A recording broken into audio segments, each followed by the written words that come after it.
లబ్ధిదారులందరికీ ప్రభుత్వ పథకాలు అందేలా కాంగ్రెస్ సర్కారు కృషి చేస్తోందన్నారు ఖైరతాబాద్ నియోజకవర్గం కాంగ్రెస్ ఇన్ఛార్జ్ విజయారెడ్డి. ఇచ్చిన హామీ ప్రకారం పేదలకు 200 యూనిట్ల ఉచిత విద్యుత్, 500 రూపాయలకి సబ్సిడీ గ్యాస్ సిలిండర్ పథకాలను అమలు చేసిన ఘనత కాంగ్రెస్ పార్టీదన్నారు. ఈ సందర్భంగా ఫిలిం నగర్ కాంగ్రెస్ పార్టీ కార్యాలయం సీఎం రేవంత్ రెడ్డి చిత్రపటానికి పాలాభిషేకం నిర్వహించారు. త్వరలోనే ఇచ్చిన హామీలు మొత్తం అమలు చేసేలా ప్రభుత్వం కృషి చేస్తోందన్నారు Vijaya Reddy.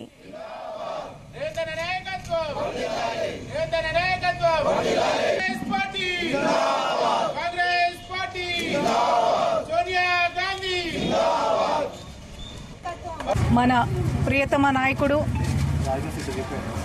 Telangana young and dynamic chief minister Revanth Reddy గారు ఎలాగైతే ఎలక్షన్లప్పుడు ఇందిరమ్మ రాజ్యం ఎలాగుండాలో, ప్రజల సంక్షేమం ఎలాగుండాలో 6 పథకాల ద్వారా ఇంటింటికి గ్యారంటీలు ఇచ్చి రేపు రాబోయే కాలంలో కాంగ్రెస్ గవర్నమెంట్ వస్తే అన్ని విధాలుగా ఎస్పెషల్లీ ఆడవాళ్ళకి పెద్దపీట వేసి మహాలక్ష్మి స్కీమ్ ఏదైతే ఉందో, బస్సు, అదేవిధంగా 500కి గ్యాస్ సిలిండర్ పథకం అందిస్తామని హామీ ఇచ్చారో దానిలో భాగంగానే వచ్చిన కొద్ది రోజులకే ఇమీడియట్గా బస్సుది స్టార్ట్ చేశారు. అదేవిధంగా ఈరోజు ఎంతో ఎదురు చూస్తున్న ఆడవాళ్ళకందరికీ కూడా ఒక శుభ సూచికంగా, ఒక సోదరుడు లెక్క, ఒక కొడుకు లెక్క ఈరోజు అండదండలు అందించడానికి మన dynamic leader chief minister Revanth Reddy గారు 500కు గ్యాస్ సిలిండర్ది పథకం ప్రవేశపెట్టినందుకు ప్రజలలో ఎస్పెషల్లీ మహిళలలో చాలా హర్షం వ్యక్తం చేస్తూ, ఎలాగైతే కాంగ్రెస్ అన్ని విధాలలో అభివృద్ధి జరగాలంటే కాంగ్రెస్ పార్టీతోటి సాధ్యమని ఎలక్షన్ల ముందు చెప్పిన రేవంత్ రెడ్డి గారు ఈసారి పాలనలో కూడా, ప్రజా పాలనలో కూడా చూపిస్తున్నందుకు ప్రజలందరూ కూడా హర్షిస్తూ, ఎన్ని కుళ్ళు కుతంత్రాలతోటి ప్రతిపక్షాలు ఓర్వలేక చెప్తున్నా గానీ ప్రజల నమ్మకం వమ్ము కాకుండా ప్రజల పాలన కోసం కామారెడ్డి జిల్లా బాన్సువాడలో సేవాలాల్ జయంతి వేడుకల్లో రసభాస చోటు చేసుకుంది. సేవాలాల్ జయంతి వేడుకల్లో కాంగ్రెస్ బీఆర్ఎస్ నాయకుల మధ్య తీవ్ర వాగ్వాదం జరిగింది. దీంతో మాజీ స్పీకర్ బాన్సువాడ ఎమ్మెల్యే పోచారం శ్రీనివాస్ రెడ్డి సభా వేదికపై నుంచి మధ్యలోనే వెనుదిరిగారు. సేవాలాల్ జయంతి వేడుక సందర్భంగా పలు పార్టీల నాయకులను నిర్వాహకులు ఆహ్వానించారు. సభలో చప్పట్లు కొట్టవద్దని, పార్టీల గురించి మాట్లాడకూడదని ముందుగానే వేదికపై ప్రకటించారు. ఆ తర్వాత వేదికపైకి మాజీ ఎమ్మెల్యే ఏనుగు రవీందర్ రెడ్డి ఆహ్వానించారు. నియోజకవర్గం అభివృద్ధి పాటుపడుతున్నారంటూ వక్తలు సంబోధించారు. అయితే ఈ కామెంట్లపై బీఆర్ఎస్ నాయకులు అభ్యంతరం వ్యక్తం చేశారు. దీంతో కాంగ్రెస్ బీఆర్ఎస్ నాయకుల మధ్య స్వల్ప వాగ్వాదం జరిగింది. నేతల నోట మాట పెరగడంతో సభా వేదికపై నుంచి పోచారం శ్రీనివాస్ రెడ్డి అర్ధాంతరంగా వెళ్లిపోయారు.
తెలంగాణలో బీఆర్ఎస్ కు మరో షాక్ తగిలింది. నాగర్ కర్నూలు ఎంపీ పోతుగంటి రాములు గులాబీ పార్టీకి గుడ్ బై చెప్పారు.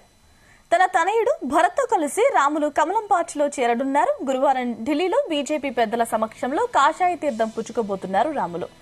నాగర్ కర్నూలు లోక్సభకు బీజేపీ అభ్యర్థిగా రాములు లేదంటే అతని తనయుడు భరత్ బరిలో ఉంటారని తెలుస్తోంది. కొన్ని రోజులుగా బీఆర్ఎస్ పార్టీలో అసంతృప్తిగా ఉన్నారు రాములు. 2 రోజుల క్రితం కేటీఆర్ నిర్వహించిన అచ్చంపేట, నాగర్ కర్నూలు సభలకు కూడా హాజరు కాలేదు.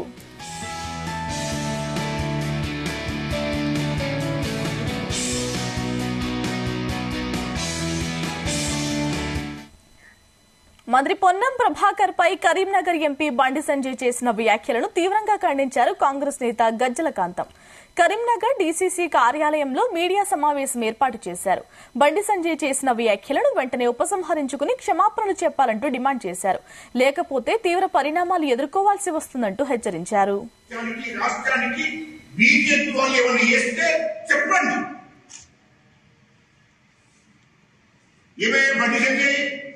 ఈ విభజన హామీలన్నీ నువ్వు బీజేపీ అధ్యక్షుడు ఉన్నప్పుడు విభజన హామీలన్నీ అమలు చేయించినావే. కేంద్ర ప్రభుత్వం నీదే కదా, ఈ దేశ ప్రధానమంత్రి నరేంద్ర మోడీ నీవోడే కదా, ఈ దేశ హోంమంత్రి అమిత్ షా గారు నీవోడే కదా, మరి ఎందుకు నిన్ను అమలు చేయించలేదని నేను అడుగుతున్నా.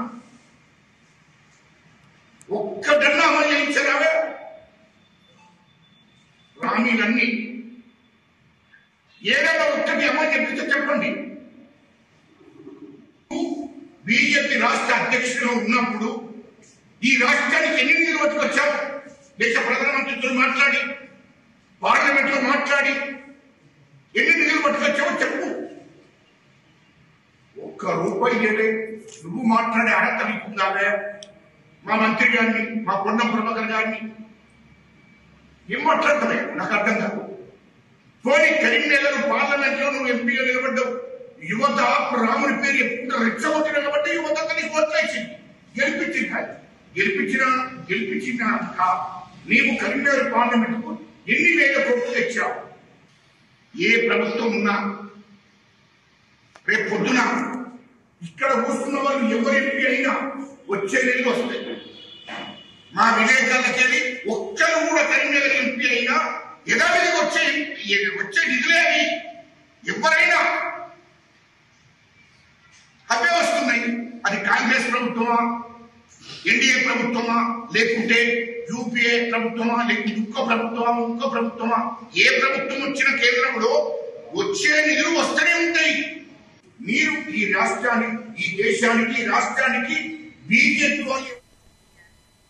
అనంతపురం జిల్లా కళ్యాణదుర్గం రాజకీయంలో అనూహ్య పరిణామం చోటు చేసుకుంది. అమిలినేని సురేంద్రబాబుకే తెలుగుదేశం పార్టీ టికెట్ కేటాయించారు చంద్రబాబు. కళ్యాణదుర్గం నియోజకవర్గం ఇప్పటికే తలారి రంగయ్యను పార్టీ అభ్యర్థిగా ప్రకటించి ప్రచారంలో ముందుకు దూసుకువెళ్తోంది వైసీపీ. కళ్యాణదుర్గంలో టీడీపీ బలమైన క్యాడర్ ఉన్నప్పటికీ మాజీ ఎమ్మెల్యే ఉన్నం హనుమంతరావు చౌదరి, నియోజకవర్గ ఇన్ఛార్జ్ ఉమామహేశ్వర్ నాయుడు మధ్య వర్గపోరుతో అధిష్టానం అభ్యర్థిత్వం ఖరారు చేయడంలో ఆలస్యం చేసింది. ఇలాంటి పరిస్థితుల్లో కొన్ని రోజుల క్రితం అమిలినేని సురేంద్రబాబు తనకు అధిష్టానం నుంచి స్పష్టమైన సంకేతాలు ఉన్నాయని కళ్యాణదుర్గం పట్టణంలోని బ్రహ్మయ్య గుడి సమీపంలో ఇంటి నిర్మాణ పనులను ధైర్యంగా మొదలుపెట్టారు. ఇక మరోవైపు ఎటు పోవాలో అర్థం కాని పరిస్థితుల్లో ఉన్న కళ్యాణదుర్గం నియోజకవర్గ టీడీపీ క్యాడర్ సైతం అమిలినేని రాకను సాదరంగా ఆహ్వానించాయి.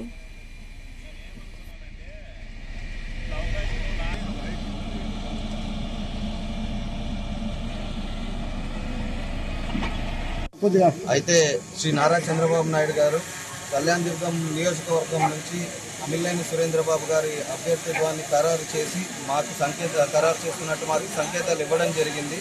అలాగే అఫీషియల్ అనౌన్స్మెంట్ వచ్చేలోపు మమ్మల్ని మా ఏర్పాట్లు చేసుకోమని ఆయన చెప్పడం జరిగింది.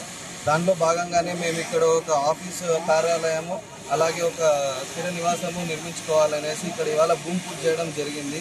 మీ అందరికీ పరిచయం ఉన్న వ్యక్తినే. అనంతపూర్లో ఇన్ని సంవత్సరాలు ఎన్నో అభివృద్ధి కార్యక్రమాలు చేసినాను. అలాగే ఇప్పుడు నన్ను కళ్యాణదుర్గ నియోజకవర్గ అభ్యర్థిగా నారా చంద్రబాబు నాయుడు గారు ప్రకటించారు. ఆయనకు నా కృతజ్ఞతలు. నా మీద ఉన్న నమ్మకంతో ఆయన టికెట్ కేటాయించడం జరిగింది. అలాగే నారా లోకేష్ గారికి, జనసేన అధ్యక్షులు పవన్ కళ్యాణ్ గారికి, మరియు పార్టీ అధ్యక్షులు అచ్చెన్నాయుడు గారికి అందరికీ నా కృతజ్ఞత తెలియజేస్తున్నా. ఎన్టీఆర్ జిల్లా పెనుగంచిప్రోలు శ్రీ గోపమ్మ సమేత శ్రీ తిరుపతమ్మ అమ్మవారి ఆలయంలో అనూహ్య ఘటన చోటు చేసుకుంది. అమ్మవారి ప్రధాన ఆలయంలో భక్తుల ముందే పూజారులు బూతులు తిట్టుకున్నారు. పంపకాల విషయంలో తేడా రావడంతో భక్తుల ముందే కొట్లాటకు దిగారు పూజారులు. ఆ సమయంలో వారించబోయిన పాలక మండలి సభ్యులను పూజారులు తోసివేశారు. ఈ ఘటనను చూసి భక్తులు అవాక్కయ్యారు. ఆలయంలో ఎంతో మర్యాదగా ఉండాల్సిన అర్చకులు వీధి రౌడీలా మారి కొట్టుకోవడం ఏంటంటూ ప్రశ్నిస్తున్నారు. ఈ ఘటన జరుగుతున్న సమయంలో ఆలయ పాలక మండలి చైర్మన్ ఇతర సభ్యులు ఈ తతంగమంతా చూస్తూ మిన్నకుండిపోయారు.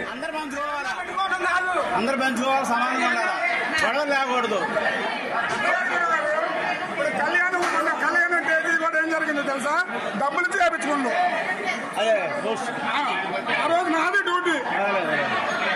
నేను చైర్మన్ గారికి చెప్పా, అందరూ చెప్పా, డబ్బులు చేయించుకున్నాడు.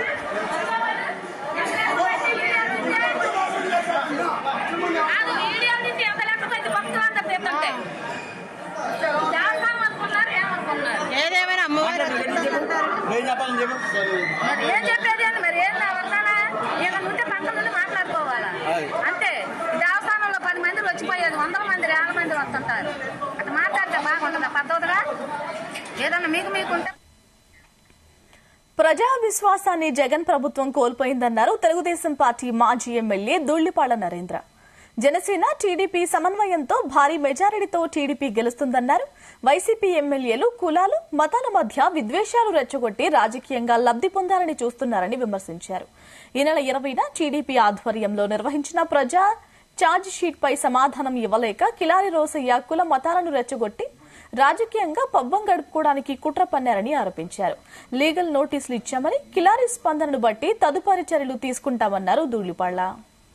ఇవాళ రాష్ట్రంలో తెలుగుదేశం పార్టీ జనసేన ఇరు పార్టీలు కూడా కలిసి ఈ రాష్ట్రంలో రేపు ఎన్నికల్లో కలిసి పోటీ చేయాలని నిర్ణయించుకోవడం జరిగింది. ఎందుకంటే ఈ రాష్ట్రం కోసం, ప్రజల కోసం, తమ బిడ్డల యొక్క భవిష్యత్తు ముఖ్యమనే ఉద్దేశంతో 2 పార్టీలు కూడా కలిసి పోటీ చేయాలనే నిర్ణయం తీసుకున్న తర్వాత ఈ నియోజకవర్గంలో ఉమ్మడి పార్టీల అభ్యర్థిగా తెలుగుదేశం తరఫున నాకు అవకాశాన్ని ఇవ్వడం జరిగింది. ఖచ్చితంగా ఈ నియోజకవర్గంలో తెలుగుదేశం పార్టీ జనసేన శ్రేణులు 2 కూడా కలిసి పనిచేస్తే బ్రహ్మాండమైన మెజార్టీతో ఈ నియోజకవర్గంలో గెలవటం జరుగుతుందని చెప్పి తెలియజేస్తా ఉన్నా. బ్రహ్మాండంగా 2 పార్టీలు కూడా ఎక్కడికక్కడ గ్రామ స్థాయి నుండి మండల స్థాయి వరకు, నియోజకవర్గ స్థాయి వరకు కూడా మేము సమన్వయం చేసుకుని ఈ నియోజకవర్గంలో ఉమ్మడి అభ్యర్థిగా పెద్ద ఎత్తున మెజార్టీతో మేము గెలవటం జరుగుతుంది.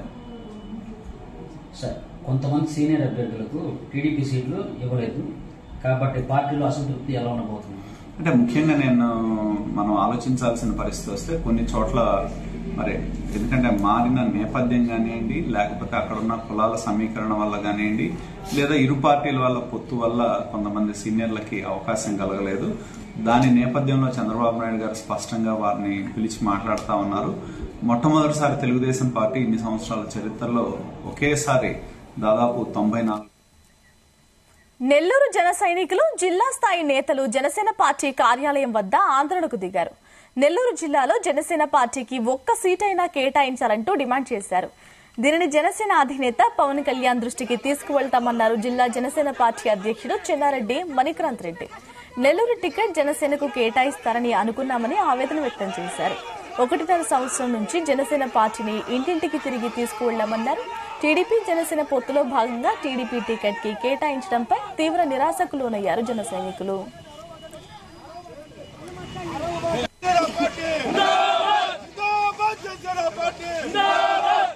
కాకపోతే జనసేన టీడీపీ ఈ అలయన్స్ లో నెల్లూరు సిటీ మాకు జనసేన పార్టీకి రాలేదని చెప్పి ఈరోజు చూస్తున్నారు. చాలా మంది, వేలాది మంది కార్యకర్తలు ఈరోజు పార్టీ ఆఫీస్కి వచ్చి వాళ్ళు బాధపడుతున్నారు, ఏడుస్తున్నారు, ఆవేదనానికి గురవుతున్నారు, నిరసనలు వ్యక్తం చేస్తున్నారు. వాళ్ళందరికీ కూడా నేను ధైర్యం ఇస్తున్నాను. మీరందరూ నిరాశపడకండి. తప్పకుండా పవన్ కళ్యాణ్ గారిని కూడా మనం కలుస్తాము. తప్పకుండా నెల్లూరు జిల్లాలో కూడా జనసేన పార్టీ ఒక నియోజకవర్గంలో పోటీ చేసేటట్టన్నా మనం ప్రయత్నం చేస్తాము, మనం అడుగుతాము. ఎందుకంటే జిల్లాలో కనీసం ఒక్క నియోజకవర్గంలో జనసేన పార్టీ ఉంటే తప్పకుండా క్యాడర్ని కాపాడుకోవచ్చు, పార్టీని కాపాడుకోవచ్చు. అన్నిటికంటే ముఖ్యంగా ప్రజల పక్షాన్ని నిలబడి కూడా వాళ్ళకి మనం ఆదుకోవచ్చు అనే లక్ష్యంతో మేమందరం కూడా ఈరోజు వచ్చిన కార్యకర్తలకు చెప్పడం తెలియజేసింది. తప్పకుండా రాబోయే రోజుల్లో ప్రతి ఒక్క కార్యకర్తలు మనోధైర్యాన్ని కోల్పోకుండా ఉండండి. తప్పకుండా నేను అందరికి కూడా అండగా ఉంటానని నేను మాటిస్తున్నాను. అదేవిధంగా తప్పకుండా మన పార్టీ ప్రెసిడెంట్ గారిని కలుస్తాము. తప్పకుండా వారిని కలిసి 1 సీట్ అయినా నెల్లూరు జిల్లాలో కేటాయించేటట్టు జనసేన పార్టీకి మనం పోరాడతాము. కాకపోతే జనసేన టీడీపీ ఈ అలయన్స్లో నెల్లూరు సిటీ మాకు జనసేన పార్టీకి రాలేదని చెప్పి ఈరోజు చూస్తున్నారు. చాలామంది వేలాది మంది కార్యకర్తలు ఈరోజు పార్టీ ఆఫీస్కి వచ్చి వాళ్ళు బాధపడుతున్నారు, ఏడుస్తున్నారు, ఆవేదనకి గురవుతున్నారు, నిరసనలు వ్యక్తం చేస్తున్నారు. రాజమండ్రి రూరల్ టికెట్ విషయంలో గందరగోళం కొనసాగుతోంది. పవన్ కళ్యాణ్ స్వయంగా రాజమండ్రి వచ్చి ఇచ్చిన మాట నిలుపుకోవాలని డిమాండ్ చేస్తూ జనసేన శ్రేణులు కడియం నుంచి రాజమండ్రి వరకు నిరసన పాదయాత్ర చేశారు. టీడీపీ ఎమ్మెల్యే గోరంట్లకు మరో చోట టికెట్ కేటాయించాలంటున్నారు. కందుల దుర్గేష్ కు అన్యాయం జరగడం పార్టీకి మంచిది కాదని హెచ్చరిస్తున్నారు. ఇదే ఇష్యూకి సంబంధించి మరిన్ని వివరాలు మా ప్రతినిధి వరప్రసాద్ అందిస్తారు. రాజమండ్రి రూరల్ టికెట్ విషయంలో జనసేన అధినేత పవన్ కళ్యాణ్ తన నిర్ణయాన్ని మార్చుకోవాలని కూడా ఆ పార్టీ శ్రేణులంతా కూడా ఇవాళ శాంతియుతంగా ర్యాలీ చేపట్టడం జరిగింది. కడియం నుంచి రాజమండ్రి డీలక్స్ సెంటర్ వరకు కూడా దాదాపు 11 కిలోమీటర్ల మేర ఈ పాదయాత్ర కూడా నిర్వహించడం జరిగింది. వీళ్ళ డిమాండ్ ఏంటో ఇక్కడ జనసేన శ్రేణులు, రాజమండ్రి రూరల్ జనసేన శ్రేణులు నాయకులు ఉన్నారు. వారి మాటలను అడిగి తెలుసుకునే ప్రయత్నం చేద్దాం.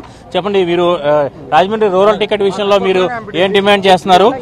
ఏదైతే ఇప్పటి వరకు ప్రకటించిన నిర్ణయాన్ని మీరు ఎందుకు వ్యతిరేకిస్తున్నారు చెప్పండి. కందులు దుర్గేష్ గారు అనేటువంటి వ్యక్తి గతంలో ఎమ్మెల్సీ చేసి చాలా కార్యక్రమాలు చేశాడు. అలాగే దేవాలయాలు కానీ అలాగే రోడ్లు కానీ చాలా చేసినటువంటి వ్యక్తి. ఈ నియోజకవర్గంలో దాదాపు ప్రతి కుటుంబాన్ని 2-3 చుట్లు ప్రతి గడప ఎక్కినటువంటి వ్యక్తి. రాజమండ్రి రూరల్ సీటు మాత్రం కందులు దుర్గేష్ గారికి ఇవ్వాలి. ఎందుకంటే చాలా కులం మత భేదాలు లేకుండా అందరికీ కలిసి ఎవరికి ఇచ్చే గౌరవాలకు ఇచ్చి అందరినీ కూడా చాలా గౌరవంగా చూస్తాడు. అటువంటి వ్యక్తికి ఖచ్చితంగా రాజమండ్రి రూరల్ సీటు మాత్రం దుర్గేష్ గారికి ఇవ్వాలి. పవన్ కళ్యాణ్ గారు కూడా మన పార్టీ ఆఫీస్కి వస్తాం జరిగింది. అదే రకంగా ఆ రోజు కూడా మన కందులు దుర్గేష్ గారి రూరల్ సీటు పోటీ చేస్తున్నారు అని చెప్తాం కూడా జరిగింది. అది పవన్ కళ్యాణ్ గారు అది మన మాట ఇచ్చారు కాబట్టి ఖచ్చితంగా ఇవ్వాల్సిందిగా కోరుతూ. మీరు చెప్పండి, దుర్గేష్ గారికి వేరే చోట నిడదవోలు నియోజకవర్గానికి పంపిస్తారంటున్నారు. దాని గురించి మీరు అభ్యంతరం వ్యక్తం, దుర్గేష్ గారు మీరు ఎందుకు కావాలంటే? నిడదవోలనే కాదు సార్, ఈరోజు తూర్పుగోదావరి జిల్లాలో జనసేన పార్టీ ఎంత బలంగా ఉందంటే కారణం కేవలం దుర్గేష్ గారు. పార్టీ ఆవిర్భావం నుంచి మేము జెండా పట్టుకుని జెండా మోస్తూ పవన్ కళ్యాణ్ గారి యొక్క ఆశయ సిద్ధాంతాలు ఆశయాలు నెరవేర్చడం కోసం మా వంతు కృషి మేము చేస్తున్నాం. ఎప్పుడైతే దుర్గేష్ గారికి జిల్లా బాధ్యతలు అప్పగించారో ఆనాటి నుంచి ఈనాటి వరకు కూడా ఆయన శ్రమ పడుతూ శక్తి వంచన లేకుండా జిల్లా మొత్తం తిరుగుతూ కేడర్ను బలోపేతం చేస్తూ పార్టీని బలోపేతంగా చేస్తూ క్షేత్రస్థాయి నుంచి ఈరోజు పార్టీ ఎంత బలంగా ఉందంటే కారణం కందులు దుర్గేష్ గారు. అటువంటి దుర్గేష్ గారికి ఎప్పుడైతే జిల్లా బాధ్యతలు అప్పగించారో ఆనాటి నుంచి అనేక కృషి చేస్తూ పార్టీని బలవంతం చేస్తారు. అలాంటి దుర్గేష్ గారికి సీటు వారం రోజుల క్రితం అధ్యక్షులు పవన్ కళ్యాణ్ గారు వచ్చి రాజమండ్రి పార్టీ హౌస్లో రూరల్ నుంచి దుర్గేష్ గారు పోటీ చేస్తారు, మీరు క్షేత్రస్థాయిలో మీ పని మీరు చేసుకోండి, భారీ మెజార్టీతో మీరు గెలిపించుకొని మీ పని మీరు చేసుకుని అని చెప్పినప్పుడు మేము చాలా సంతోషపడి మా పనులు మేము మొదలుపెట్టినప్పటి నుంచి ఇప్పుడు ఎలక్షన్ వచ్చిందని ఇప్పుడు పనులు మొదలెట్టడం కాదు, కానీ గడిచిన 5 సంవత్సరాలు పోటీలో ఓడిపోయినప్పటి నుంచి కూడా గ్రామాన్న ప్రతి ఇంటికి తిరుగుతూ ప్రతి వ్యక్తిని ఇలా మా జనసేన సిద్ధాంతాలని జనాల్లోకి తీసుకెళ్తూ ఆశయ సిద్ధాంతాలు తీసుకెళ్తూ ఆశయాలు నెరవేర్చడానికి ఆయన వంతు ఆయన కృషి చేయడమే కాకుండా పార్టీలకు అతీతంగా, కులాలకు అతీతంగా, మతాలకు అతీతంగా ఎన్నుకోగలిగే ఏకైక వ్యక్తి దుర్గేష్ గారిని మేము తెలియజేస్తున్నాం. ఈరోజు మేము 2-3 రోజుల క్రితం నుంచి ఒక వార్త మేము వింటున్నాం. ఎప్పుడైతే రూరల్ సీట్ని వేరే వ్యక్తికి కేటాయిస్తారని మేము విన్నప్పటి నుంచి ఇది సమంజసం కాదు, మీ నిర్ణయాన్ని మరొకసారి మీరు సమీక్షించుకోవాలి, మీ నిర్ణయాన్ని మార్చుకోవాలి అని మా ఉద్దేశాన్ని వినమ్రంగా పార్టీ అధ్యక్షుల వరకు తెలియజేయడానికి కాకినాడ కడియం దేవి సెంటర్ నుంచి డీలక్స్ సెంటర్ వరకు మేము చెప్పండి సార్. ఇప్పుడు ఈ విషయంలో ఏదైతే మీ డిమాండ్ కనుక నెరవేర్చకపోతే ఇది పార్టీపై ఎలాంటి ప్రభావం చూపుద్దండి? పార్టీపై ప్రభావం అంటే మీకు ఈస్ట్ గోదావరి వెస్ట్ గోదావరిలో అతి బలవంతమైన పార్టీ జనసేన. అంచేత ఈ ఉమ్మడి తూర్పుగోదావరి జిల్లాకే 3 విభజిత జిల్లాలకే అతిపెద్ద నియోజకవర్గంలో కలిగిన తూర్పుగోదావరి జిల్లాకే అధ్యక్షులు కందులు దుర్గేష్ గారు. మాకు ఇంత నియోజకవర్గంలో ఇంత ఓటింగ్ కలిగిన ఈ నియోజకవర్గంలోనే దుర్గేష్ గారికి సీట్ ఇవ్వకపోతే మా పార్టీకే అవమానం. మా జనసేన పార్టీ ఎక్కడా కూడా ఎవరు కూడా వస్తారనేది ఉండదు, రాష్ట్రం మీద పడుద్ది ప్రభావం. ప్రజెంట్ పడేది చుట్టుపక్కల 4 నియోజకవర్గంలో కూడా ఎఫెక్ట్ తగులుతుంది. అందుచేత ఏంటంటే ఇంత పెద్ద జిల్లాకే అధ్యక్షులైనందువల్ల దుర్గేష్ గారికి కంపల్సరీ ఇవ్వాలి. మేము ఇంకో రకమంగా కాదు. అది బుచ్చి చౌదరి గారు సమర్థులు. ఒకప్పుడు అర్బన్ నుంచి రూరల్కి వెళ్ళారు. మళ్ళీ ఇప్పటి నుంచి నిడదవులుగా ఆయన వెళ్ళి ఆయన భిన్నవగల వ్యక్తి బుచ్చి చౌదరి గారు. అంచేత ఆయనే నిడదవులు వెళ్ళొచ్చు. అంచేత ఏంటంటే దుర్గేష్ గారికి అతి బలమైన నియోజకవర్గం ఇది. అతిపెద్ద జిల్లాకి అధ్యక్షుడు ఆయనకే సీటు లేకపోతే మా జనసేనలో ఎవరికి ఇవ్వనట్టే లెక్క సీటు. దాని గురించి అది నా ఉద్దేశం. సార్ మాది పొట్టిలంక గ్రామం కడియం మండలం. మా ఊర్లో మా జనసేన అభ్యర్థి గోవింద్ గారిని 1250 ఓట్లతో మెజార్టీతో నెగ్గించుకున్నాం సార్. ఇప్పుడు ఏంటంటే కందులు దుర్గేష్ గారికి సీట్ ఇవ్వకపోతే సార్ మేము జనసేన నాయకులు ఏం చేయలేం. ఏంటంటే దుర్గేష్ గారు ఏ నాటి నుంచో కూడా మాకు మంచి చేశారు. ఒక ఎమ్మెల్సీగా చేసిండి కూడా బాగా మాకు అభివృద్ధి పని చేశారు. ఏంటంటే బుచ్చి చౌదరి గారు తెలుగుదేశం ఈ పొత్తు పెట్టుకోవడం వల్ల బుచ్చి చౌదరి గారు సీనియర్ నాయకులు కొన్ని 4 సంవత్సరాల నుంచి 4 సార్లు ఎమ్మెల్యేగా చేశారు. అతన్ని ఒకటే అడుగుతున్నాం సార్, మీరు చాలా సీనియర్ నాయకులు, ఒక అవకాశం ఇవ్వండి మా దుర్గేష్ గారికి. జన సైనికులు చాలా మంది ఉన్నారండి. జన సైనికులకు ఒక అవకాశం ఇవ్వండి. దుర్గేష్ గారు మాకు సీట్ ఇవ్వండి. దుర్గేష్ గారిని మేము గెలిపించుకుంటాం. బుచ్చి చౌదరి గారు మీకు ఒకటే చెప్తా ఉన్నాం. బుచ్చి చౌదరి గారికి ఒకటే చెప్తా ఉన్నాం. సార్ మీరు చాలా సీనియర్ నాయకులు, మీరు చేసి ఉన్నారు. మీరు అసెంబ్లీకి వెళ్ళారు, మా దుర్గేష్ గారు అసెంబ్లీకి వెళ్ళారు.